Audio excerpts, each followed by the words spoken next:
नाज़रीन, दुनिया की तारीख ऐसे वाक़यात से भरी पड़ी है जब कुदरती आफ़ात और हादसात ने दुनिया में तबाही मचा दी हो। सैलाब, तूफ़ान, वबाई अमराज, कहत और ज़लज़ले ऐसी कुदरती आफ़ात हैं जिन्हें रोकना नामुमकिन है। 8 अक्टूबर 2005 में सुबह 8:50 पर पाकिस्तान में आने वाला ज़लज़ला आपको याद होगा। इसकी शिद्दत रेक्टर स्केल पर 7.6 थी और 80,000 से ज़्यादा लोग इस आफत में अपनी कीमती जानें गंवा बैठे थे। तो नाज़रीन, सवाल ये पैदा होता है कि ज़लज़ले आखिर आते क्यों हैं, किस वजह से आते हैं, क्या इनको किसी तरह से रोका भी जा सकता है? आज की इस वीडियो में हम यही सब जानने की कोशिश करेंगे। तो चलिए दोस्तों, आपको वेलकम करते हैं आपके अपने यूट्यूब चैनल इन्फोट्यूब में। तो आइए शुरू करते हैं आज की वीडियो। नाज़रीन, सबसे पहले बात करते हैं ज़मीन के स्ट्रक्चर यानी इसकी साख्त के बारे में।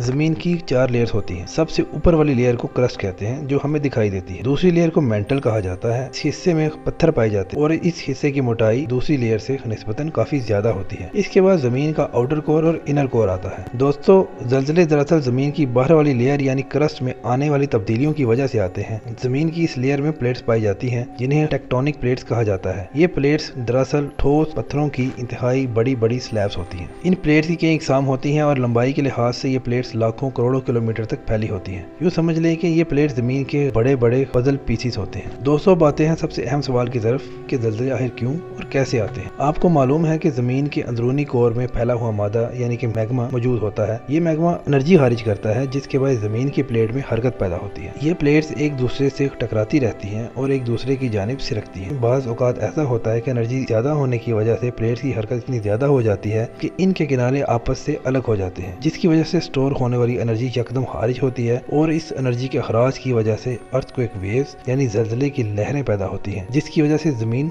लरज़ जाती है और हम कहते हैं कि ज़लज़ला आ रहा है। ज़लज़ले की आमतौर पर 4 वजूहात होती हैं। पहली टेक्टोनिक प्लेट्स की हरकत है जिसकी वजह से ज़लज़ले की लहरें पैदा होती हैं। दूसरी वजह जमीन के अंदर पाया जाने वाला मादा यानी मैग्मा है। आतिफिशा फटने की वजह से जमीन का मादा अंदर से बाहर की तरफ फूट जाता है, जिसकी वजह से जमीन में एक खला पैदा हो जाता है। इस खला को पूरा करने के लिए पत्थरों में हरकत पैदा होती है जिससे फिर ज़लज़ला आता है। इसके अलावा जब आतिफिशा फटता है तब भी जमीन लरज़ जाती है। नाज़रीन, ज़लज़ले की एक वजह न्यूक्लियर धमाके भी होते हैं। मुख्तलिफ ममालिक में जब न्यूक्लियर तजर्बे किए जाते हैं तो ये लैंड स्लाइडिंग, सुनामी और आतिफिशा का बायस बनते हैं। दोस्तों, आमतौर पर ज़लज़ला आने से पहले कुछ छोटे छोटे झटके महसूस किए जाते हैं जिन्हें फोर शॉक्स कहा जाता है। इसके बाद मेन शॉक आता है और आखिर में आफ्टर शॉक्स आते हैं। ज़लज़ले की शिद्दत का अंदाजा लगाने के लिए आज के दौर में रेक्टर स्केल इस्तेमाल किया जाता है। ये तरीका 1935 में अमेरिकी साइंसदान चार्ल्स रिचर ने ईजाद किया था। इसके मुताबिक अगर ज़लज़ले की शिद्दत 7 से ज़्यादा हो तो ज़लज़ला खतरनाक नौयत का तस्वुर किया जाता है और अगर 3 से कम हो तो इसकी नौयत शदीद नहीं होती। आमतौर पर 6 से 7 शिद्दत का ज़लज़ला अपने मरकज़ से 100 किलोमीटर दूर तक महसूस किया जाता है। माहिरीन के मुताबिक एक ज़लज़ले का दौरानिया आमतौर पर 1 मिनट तक होता है।